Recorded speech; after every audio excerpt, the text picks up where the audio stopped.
Assalamualaikum warahmatullahi wabarakatuh. Halo semuanya, masih bersama saya Eka Kartikawati di channel YouTube yang sama yaitu KHK. Namun materi yang akan dibahas jelas berbeda.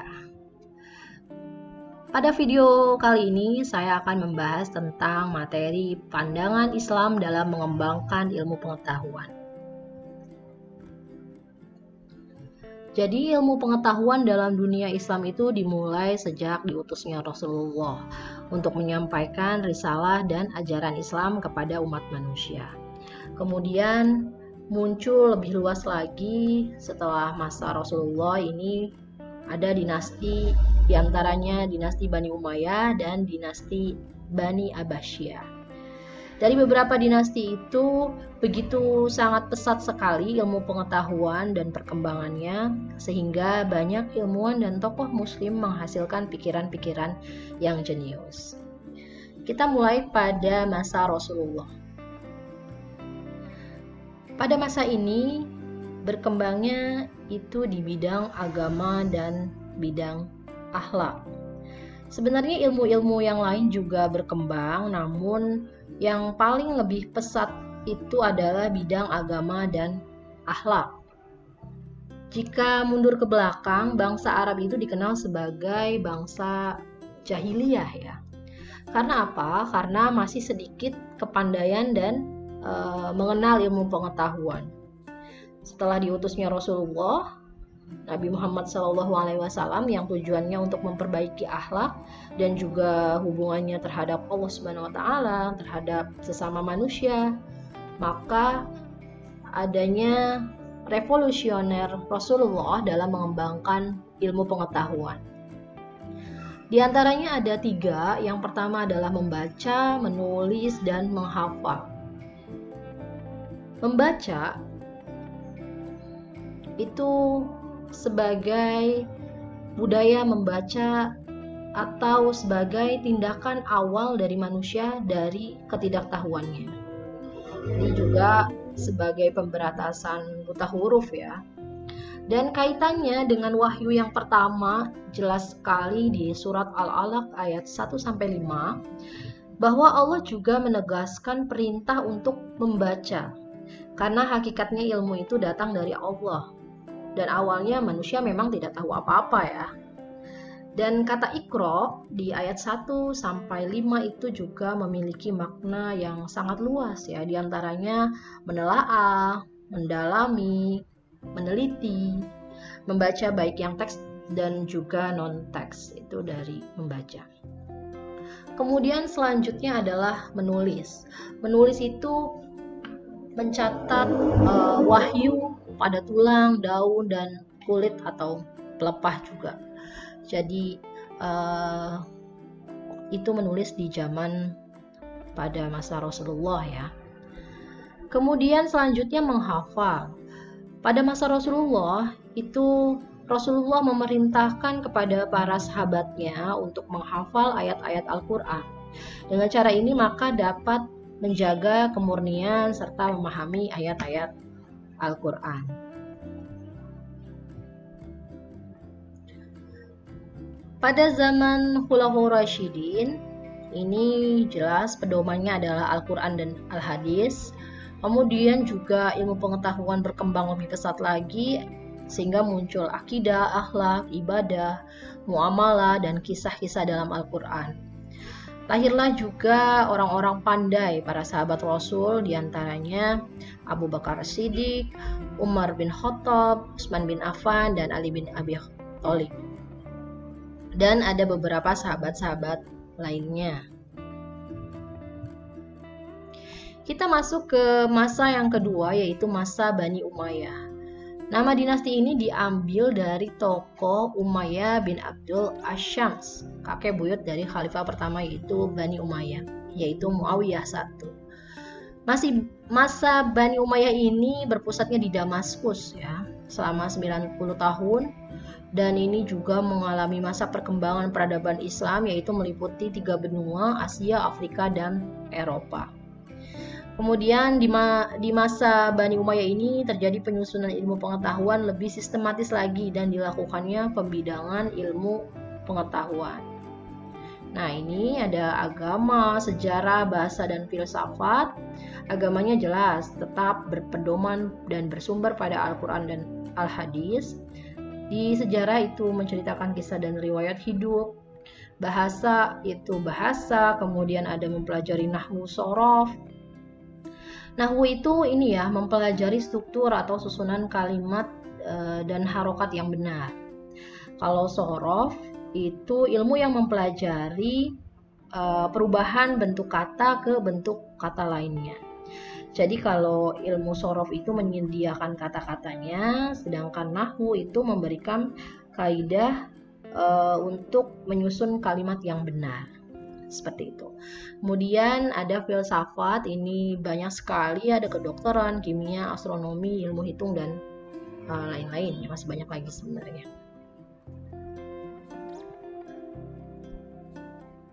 Lanjut ke yang ketiga, yaitu masa Bani Abbasiyah.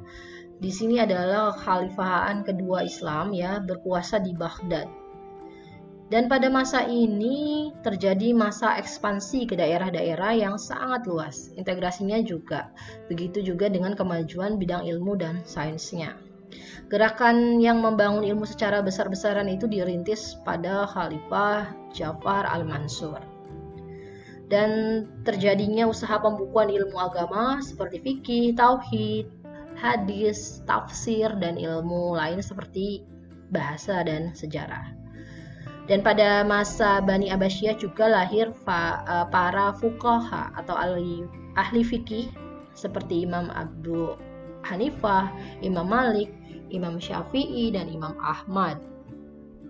Dan mereka adalah pemikir tentang hukum Islam ya, dan penetapannya juga tetap merujuk pada Al-Quran dan Al-Hadis.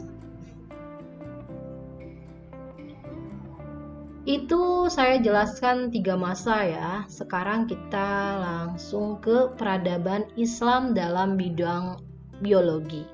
Jadi karena kita lebih khusus lagi ilmu pengetahuannya ke bidang biologi.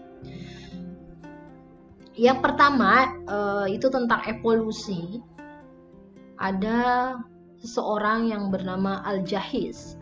Al-Jahiz itu adalah seorang muslim ahli biologi yang pertama kali mengembangkan sebuah teori evolusi.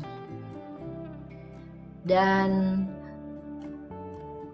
teorinya itu dikenal juga dengan teori berjuang untuk tetap hidup, yaitu struggle for existence, untuk dapat bertahan hidup ya.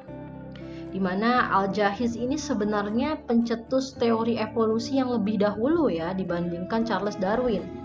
Karena Charles Darwin itu hidup 1000 tahun sesudah sepeninggalnya Al-Jahiz.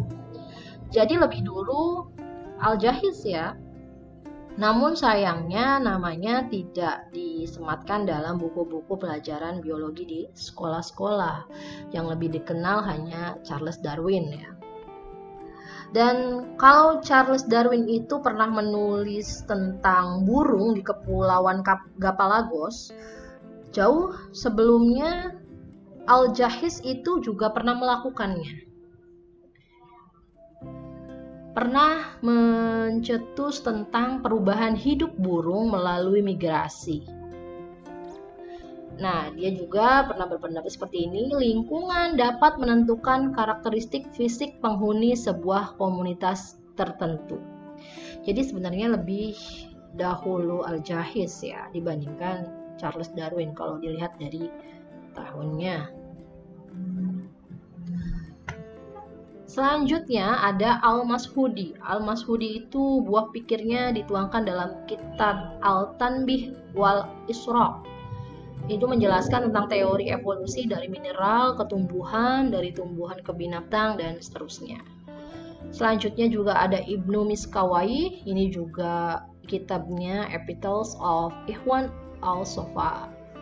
Ini menjelaskan tentang tingkatan perkembangan sebuah spesies, mulai dari air, mineral, tanaman, hewan, dan seterusnya.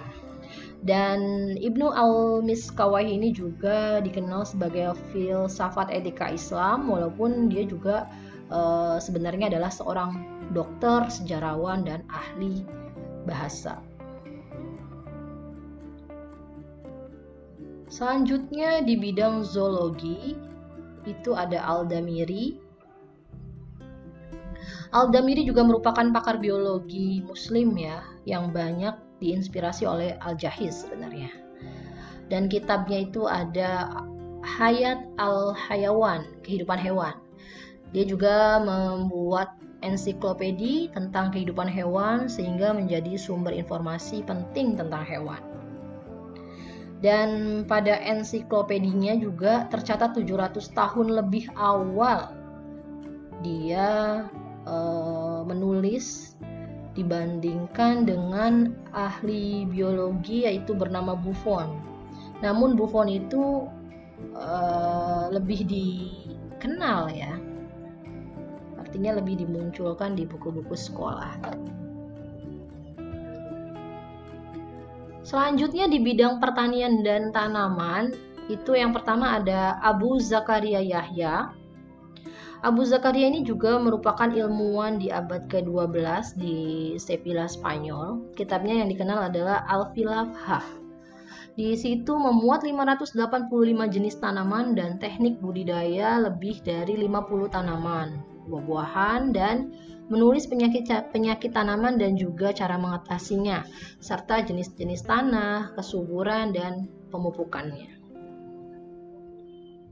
Kemudian ada Abu Abbas al-Nabati.